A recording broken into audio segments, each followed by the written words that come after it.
Assalamu alaikum les gens, j'espère que vous allez bien. Moi ça va, alhamdoulilah. Aujourd'hui, on revient avec un nouveau sujet qui est celui de la solitude. Voilà. Parce que je sais aussi que c'est un sujet qui peut toucher tout le monde. C'est un sujet sociétal. Tout le monde peut se retrouver un jour dans des moments où euh, la personne se sent seule, etc., etc.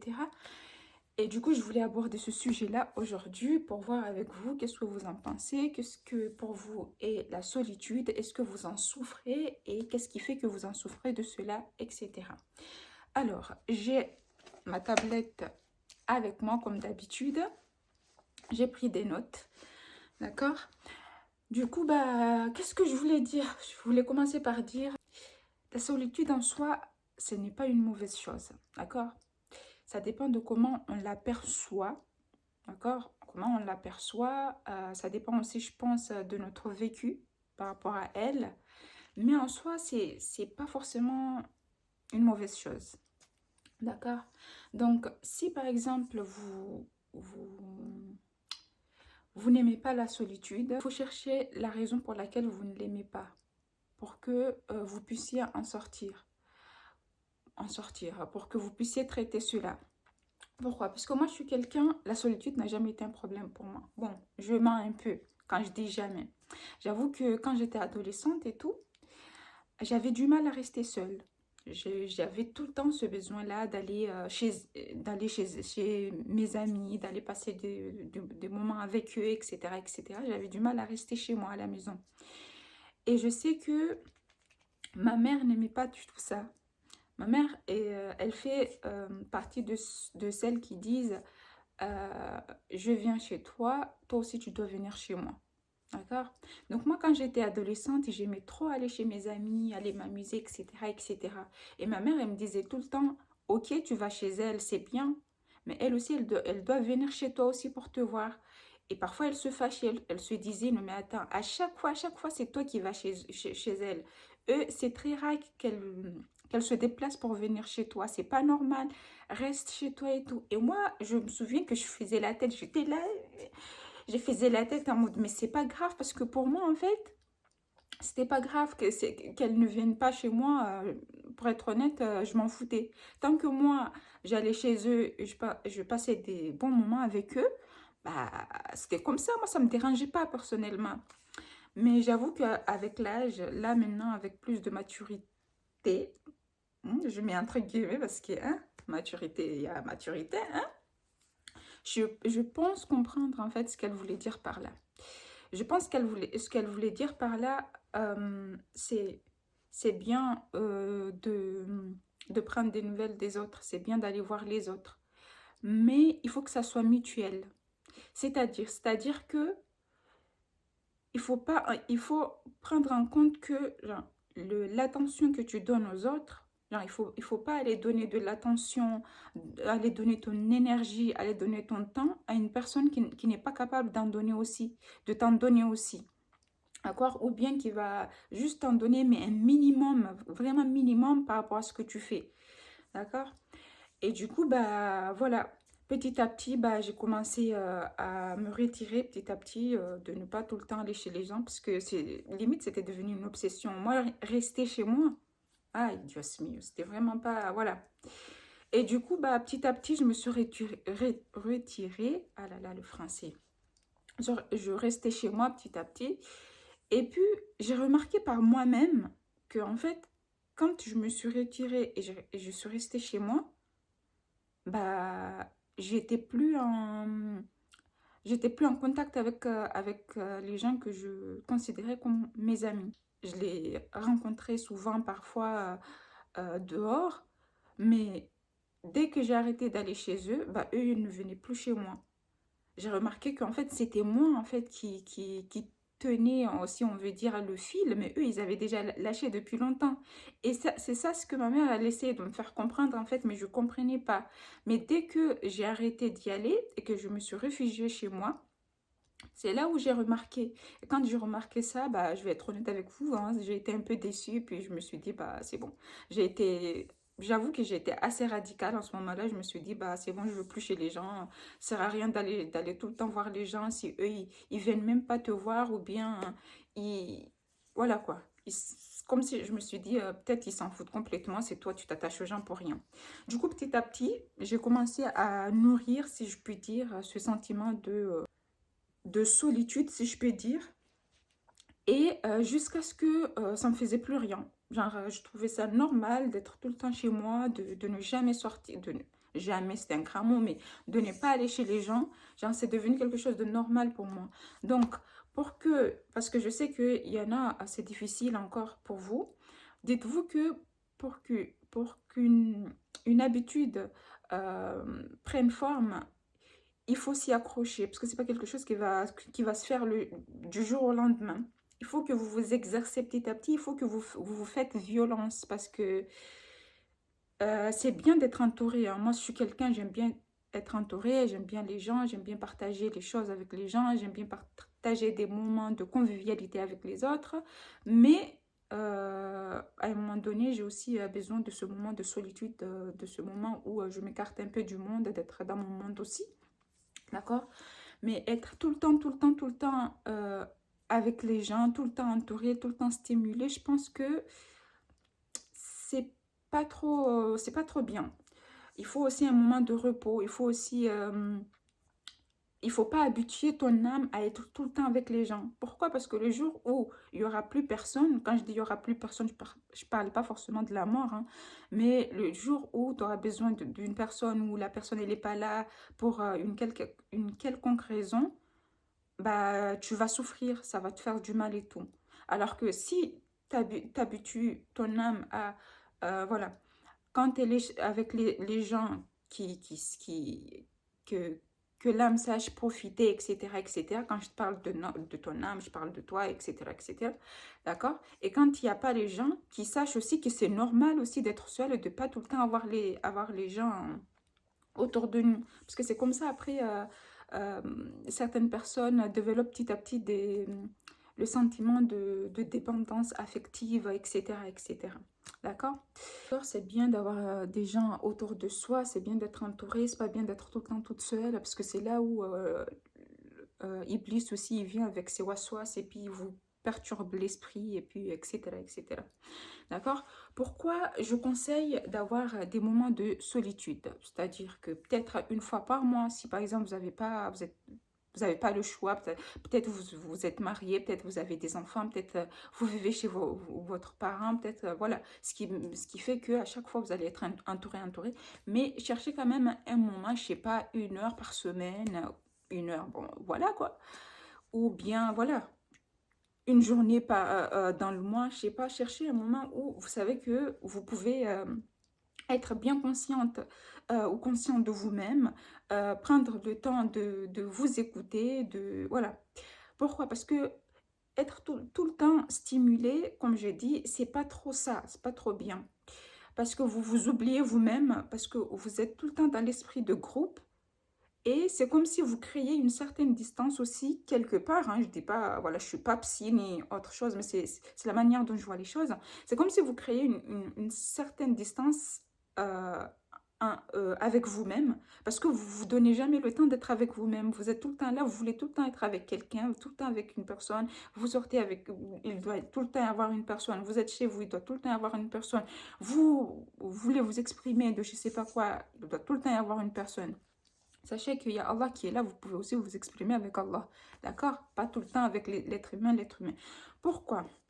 Parce qu'en fait, quand vous êtes seul, cela vous permet aussi de vous centrer sur vous-même, ok?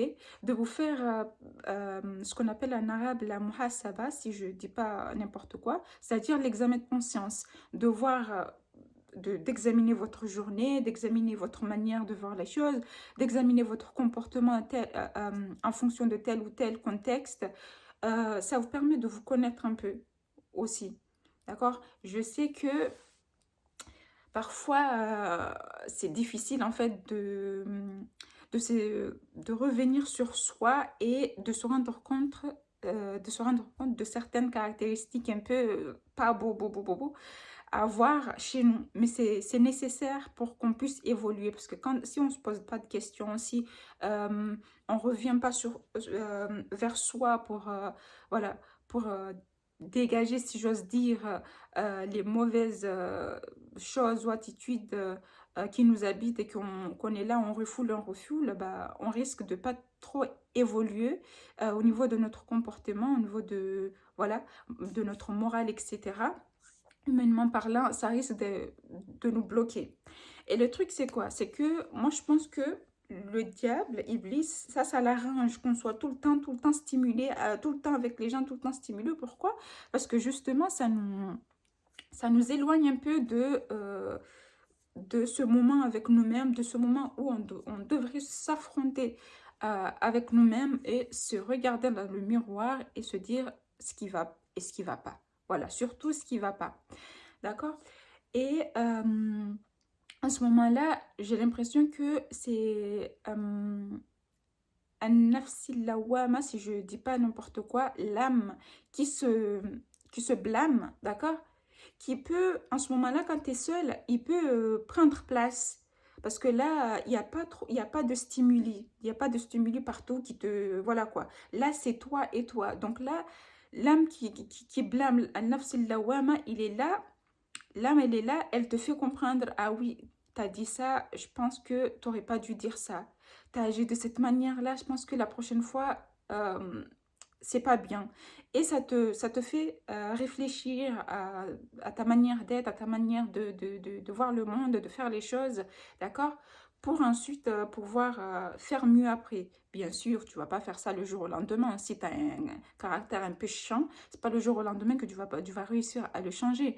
Mais tu vois ce que je veux dire? Donc, la solitude, elle te permet aussi, pour moi, hein, c'est comme ça que je vois les choses, hein, être seul aussi te permet, ces moments de solitude-là, de te recentrer sur toi et donc de permettre cette âme-là, parce qu'on doit l'entendre, on doit l'accepter. On ne peut pas tout le temps la refouler, faire comme si elle ne parlait pas. Parce que quand on fait des choses qui ne se font pas, al-nafs al-lawama, il est là pour ça. Genre, c'est comme hein, pour des signaux d'alerte. Pour vous dire, ah, là, ça va pas, ça va pas, ça va pas, ça va pas. C'est pour ça, parfois, on ne se sent pas bien si on agit de la sorte ou si on a dit des choses. Parce que le nafs al-lawama, il est là pour ça, pour nous alerter, pour nous dire, ah là, tu fais fausse route. Alors que quand tu es tout le temps, tout le temps entouré, là, j'ai l'impression que c'est plus un nafs al-ammara qui prend le dessus. C'est-à-dire que c'est l'âme instigatrice au mal, ou dois-je dire, c'est l'âme qui aime la dunya, c'est l'âme qui, voilà, qui put your hand up, l'âme qui aime s'amuser, l'âme qui est dans l'insouciance, voilà. C'est l'âme qui est dans l'insouciance qui est là, parce que c'est ça ce qu'il veut. Il veut pas que tu réfléchisses, il veut pas que tu te blâmes sur un truc pour que tu puisses te réformer. Non, lui, il est là pour s'amuser, pour courir partir. Viens, on va ici, viens, on va écouter ceci, viens, on va... Il aime que tout soit en désordre dans ta vie, parce que c'est ça ce qui le nourrit, c'est ça ce qui le c'est ça ce qui la stimule et tout, tu vois. Donc, quand tu es tout le temps entouré, et là, j'ai pas précisé, mais surtout quand tu es entouré par des mauvaises personnes, hein, parce que quand tu es entouré par des bonnes personnes, des personnes qui vont parfois parler d'Allah et tout, bah, je pense pas que l'âme Al-Ammara soit bien content. Lui, je pense pas. Il se cache bien. Je pense pas qu'elle soit content et tout. Mais quand tu es entouré par des gens, genre, dans des futilités ou bien des gens qui t'incitent malheureusement à faire des choses qui se font pas, bah, sache que là, ton nafs Al-Ammara, il a pris le dessus et il aime ça et donc il va t'inciter à rester sur ça. Il va vouloir tout le temps que tu sois avec le groupe, que tu sois avec ces gens-là parce qu'il sait que ces gens-là font des choses qui lui le stimulent, que elle ou il, je sais pas si l'âme on va dire il ou elle, je sais pas, aime bien. Donc c'est pour ça que les moments de solitude, c'est nécessaire aussi. D'accord? C'est nécessaire parce que voilà, tu passes de nafsil lawama, tu viens, et puis à nafsil al-ammara. Et puis, Inch'Allah, si Allah nous permet d'arriver à al-nafs al-mutma'inna, l'âme apaisée, ça serait très très bien. Et donc, je pense que les moments de solitude, ils permettent en fait de pallier un peu ces étapes. Vous voyez ce que je veux dire? Alors que si on est tout le temps là à être tout le temps stimulé, entouré, je trouve que c'est pas top top. Et même, ça fait que vous vous attachez trop à l'être humain. J'ai dit vous, mais c'est nous en général, hein. Moi, je suis un être humain aussi, hein. Donc, vaut mieux qu'on pense et qu'on cherche le moyen et les moyens de s'attacher à Allah, parce que c'est on commençait, c'est lui qui est notre Seigneur, il ne nous abandonnera jamais. Alors que l'être humain, malheureusement, nous les êtres humains, on est des êtres qui font du bien, mais on est aussi des êtres qui parfois fautons, qui parfois on faute par maladresse, parfois il y en a ils le font consciemment, parfois il y en a ils le font inconsciemment, et même si c'est inconsciemment, ça blesse quand même, ça reste quand même, ça peut laisser des traces indélébiles dans les cœurs des gens à qui vous vous êtes adressé, à qui vous avez fait du mal, etc., etc. Donc, la solitude, ne le prenez pas pour quelque chose de mauvais. Prenez-le comme un temps pour soi, un temps pour vous-même, un temps pour vous recentrer sur vous-même, un temps où vous soufflez, un temps où voilà, vous apprenez à vous connaître. Voilà. Parce qu'avec les autres, vous allez apprendre à vous connaître selon certaines caractéristiques de votre personnalité. Si une situation vous mène à faire apparaître cette caractéristique-là, c'est bien. Mais être seul, ça va vous permettre plus de vous connaître intérieurement que extérieurement. Et ne cherchez pas en fait à tout le temps avoir les gens à côté de vous. Comme je l'ai dit, j'ai l'impression que je me répète, mais c'est vrai, hein. Ne cherchez pas tout le temps à avoir des gens à côté de vous, parce que vous savez très bien que euh, les relations, malheureusement, il y en a, ils tiennent pas longtemps, que ce soit amical, que ce soit du coup de couple ou que sais-je. Et je pense que une petite partie, c'est aussi parce que on ne se connaît pas nous-mêmes. D'accord? Pourquoi? Parce que parfois on est en relation amicale ou que sais-je avec quelqu'un ou amoureuse et que sais-je. Et puis, c'est pendant ces relations-là, on se rend compte que on n'aime pas telle ou telle chose que la personne fait. Alors que peut-être que si on avait pris du recul et on prenait ce temps-là pour nous-mêmes, pour nous examiner par rapport à certains contextes, on aurait pu éviter certaines choses, on aurait pu se rendre compte de ce qu'on aime ou ce qu'on n'aime pas. Par exemple, j'aime bien donner des exemples. Par exemple, vous allez dans un magasin et vous voyez dans un magasin de vêtements, par exemple, d'accord? Et il y a une amie à vous et vous montre un t-shirt ou que sais-je. Et elle dit, oui, je le trouve trop beau, etc., etc. Tout le monde dit que c'est beau, etc., etc. Ben vous, peut-être que vous n'allez pas prendre le temps d'observer le t-shirt en elle-même, vous allez juste suivre et dire, ah oui, c'est vrai que c'est beau, etc. C'est un exemple bateau, hein. Mais imaginez, tu rentres à la maison, tu vas sur Internet, tu regardes le t-shirt et puis tu te dis, est-ce que je le trouve beau, le t-shirt, ou bien c'est parce que tout le monde a dit que c'était beau et moi je me suis dit, oui, c'est beau. Vous voyez ce que je veux dire? Et là, tu te rendras compte que bah, peut-être que tu n'as pas le même goût que tes amis et c'est OK. Ne vous conformez pas en fait aux opinions des gens, ne vous conformez pas euh, aux visions des gens, ne restez pas en conformité avec cela si cela ne vous convient pas. Et posez-vous aussi des questions. Parce que parfois, on a l'impression d'aimer des choses, mais en fait, c'est pas qu'on aime la chose en question. Bien, parfois, on a l'impression de vouloir quelque chose, mais c'est pas qu'on le veut, on veut la chose en question. C'est juste parce qu'on a tellement vu les gens porter la chose ou avoir la chose que notre inconscient, si j'ose dire, se fait croire à lui-même que cette chose-là, il faut qu'on l'ait, il faut que je sais pas quoi. Alors que si on était toute seule dans notre coin ou bien dans ces moments de solitude et tout, on nous aurait proposé la chose, on aurait peut-être dit, ben non, ça m'intéresse pas. Vous voyez ce que je veux dire? Donc, la solitude est nécessaire. Les gens, c'est nécessaire, c'est pas un truc. Parce que il y a des gens, c'est quelque chose qui quand même m'étonne, hein. Je ne suis pas en train de vous juger, attention. C'est quelque chose qui m'étonne. Il y a des gens, ils sont dans l'incapacité de passer, je sais pas, ne serait-ce que 2, 3 jours toute seule, ou bien c'est comme si elles n'étaient pas en contact avec le monde extérieur, c'est leur monde intérieur qui se fonde. C'est leur monde intérieur qui s'effondre. Je suis désolée, mais si vous arrivez à ce stade-là, posez-vous des bonnes questions. Commencez à faire un examen de conscience, comme j'ai dit, et de vous... Voilà, ne prenez pas cela à la légère, parce que il y en a, vous vous attachez tellement à des gens, limite, je sais pas, c'est pour ça que je pense que, c'est pour ça que il y en a, comment dirais-je, à un moment donné, si une personne doit sortir de leur vie, une personne avec qui ils étaient pendant longtemps, je conçois que ça soit quelque chose de douloureux, et etc., etc. Mais le truc, c'est quoi? C'est que limite, ils le vivent comme si c'était la fin de leur vie.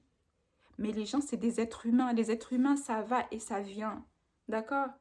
L'être humain, tu peux l'échanger. Allah, tu peux pas l'échanger, mais l'être humain, tu peux. Que ça soit, je sais pas moi, si dans ton entourage, t'as pas quelqu'un qui te considère ou autre, Inch'Allah, si Allah le veut, il te fera rentrer dans ta vie une personne qui te considère, une personne voilà, qui prend soin de toi comme tu voudrais qu'on prenne soin de toi. Mais ne soyez pas trop attachés aux gens au point que si une personne sort de votre vie, on dirait c'est la catastrophe, quoi. Donc les gens, je dis bien, faites attention à vous. D'accord? Faites attention à vous, prenez le temps pour vous, hein? Prenez le temps de voir les choses par vous-même, de découvrir les choses par vous-même, découvrez la solitude. Oui, je vous invite à découvrir la solitude. Ah là là, je vous invite à le découvrir parce que c'est une bonne chose. Comme on dit, les choses, il y a certaines choses, ils sont bons, mais c'est l'usage que l'on fait de ces choses-là qui font que soit elles sont bonnes pour nous, soit elles sont mauvaises pour nous. Si pour toi la solitude, comment dirais-je, c'est une souffrance atroce, parce qu'on t'a dit que une personne qui est seule, c'est une personne qui est ceci ou cela. Ôte-toi cette pensée voilà quoi, de la tête, parce que ça sert à rien du tout. D'accord? Prenez le temps d'expérimenter les choses. De la même manière que, je sais pas moi, vous expérimentez le monde, je sais pas, cinématographique, de la même manière que vous expérimentez le monde de la nature, où vous vous baladez, ou je sais pas quoi, de la même manière que vous expérimentez la mise en relation avec les autres, le partage, etc. Expérimentez aussi la solitude. Et vous allez voir que ça ne peut que vous apporter quelque chose d'apaisant, de bon. D'accord? Mais, j'ai pas dit extrêmement. De toute façon, tout accès là, c'est pas bon. Je vous ai pas dit d'aller vous enfermer quelque part là-bas, hein, parce que sur YouTube, elle a dit il faut expérimenter la solitude et vous allez vous mettre dans un coin comme ça, à attendre, à ne penser à rien du tout. Et puis vous vous réveillez, mais ça marche pas, je suis pas bien, ça ne me fait rien du tout. Hey, quand je dis la solitude, faut aussi que ce soit quelque chose que vous vouliez faire, d'accord? Si vous êtes quelqu'un de trop attaché aux autres, que vous voulez vous en défaire, commencez petit à petit à pratiquer la solitude, c'est ça ce que je vous dis, d'accord? Prenez une journée, une demi-journée, que sais-je, 30 minutes, je sais pas, et pensez à quelque chose qui vous tient à cœur, pensez à vous, pensez à, oui, là, dans ce moment-là de ma vie, qu'est-ce que me dérange chez moi, qu'est-ce que je peux améliorer chez moi, qu'est-ce qui fait que avec les autres, j'ai ce comportement-là, qu'est-ce qui fait que euh, en dehors des autres, j'ai ce comportement-là, qu'est-ce que, hein? Si tu te questionnes sur toi-même, tu vas finir par te connaître. Moi, je suis dans cette quête-là, je suis dans une sorte de crise existentielle en ce moment, mais voilà, c'est quelque chose que je conseille. Donc, n'ayez pas peur d'être seul. Hein? N'ayez pas peur d'être seul. Et vous allez voir, hein, si vous êtes, vous conformez et vous faites vos trucs et tout, pas dans l'extrême, hein, c'est les gens, ils vont venir vers vous. Vous n'aurez même pas besoin d'aller chercher des gens là-bas. Eh, est-ce que tu peux être copine avec moi ici? Est-ce que tu peux m'accompagner ici? Est-ce que Dieu va faire que les gens ils vont venir vers vous naturellement et ça va se faire. Donc voilà, c'est ce que j'avais à vous dire aujourd'hui. Prenez soin de vous, prenez le temps de questionner votre âme. Oh Seigneur, quelle humiliation, quelle humiliation. Elle nous fait des dégâts. L'âme, plus les waswas des shaitans, plus notre Karine. Et l'être humain éprouvé. Mais j'ai l'impression on ne se rend pas compte en fait. On est là, on se balade par-ci, par-là. On ne prend même pas un moment de rester, de respirer, de se dire mon âme, là, où est-ce que tu veux en venir hein? Parce que c'est pas au milieu de tout le monde que tu vas avoir un examen de conscience où tu vas te dire mon âme, là, tu me dis de faire des choses, ça ne se fait pas. Hein? Ce que tu dis là, est-ce que tu es prêt à affronter Allah demain? Tu n'es pas prêt, on n'est pas prête. Et on ne sera jamais prêt à affronter Allah avec ça. Donc, il faut que tu éloignes-toi de ça. Il faut vous parler à vous-même aussi. Ce n'est pas de la folie. Hein. Il faut lui parler. L'âme, il vous entend. Il est là avec vous. Il est en vous. Donc, il faut lui parler. Il faut dire attention à toi. Attention à toi, on s'est réveillé aujourd'hui. On est en forme. Hein? On est en pleine santé. On parle, on respire. Hein? Ne va pas aller me chuchoter des choses mauvaises là-bas et puis nous induire en erreur là-bas. Et l'enfer, c'est pas fait pour les humains. C'est pas fait pour nous. Je dévie un peu de mon sujet, mais voilà quoi. Donc voilà, je voulais juste vous parler de ça. Et ceux qui ont d'autres conseils, vous pouvez les laisser dans les commentaires, bien sûr. Partagez avec les autres. Et si vous trouvez que j'ai dit des choses qui vous a blessé, je m'excuse, hein, comment dirais-je, la nature de ma vidéo, c'est pas de venir blesser les enfants des autres ici, hein. C'est juste pour, on se conseille, c'est un conseil mutuel, donc vous aussi, vous pouvez me conseiller aussi, parce que j'ai pas la science infuse, moi aussi, je suis dedans, je suis dedans, mais c'est vrai que le sujet de la solitude, c'est quelque chose que je me suis détachée depuis, comme je vous ai dit, depuis l'adolescence et tout. Donc, et je vis mieux avec, d'accord? Je suis pas quelqu'un qui m'attache aux gens. T'es dans ma vie, t'as mieux, t'es pas là, c'est pas grave. Et même parfois, si t'es pas là, c'est pas mon problème. C'est pas mon souci. Donc voilà, prenez soin de vous et à la prochaine pour une nouvelle vidéo, Inch'Allah, avec un nouveau thème aussi, Inch'Allah. Salam alaikum les filles.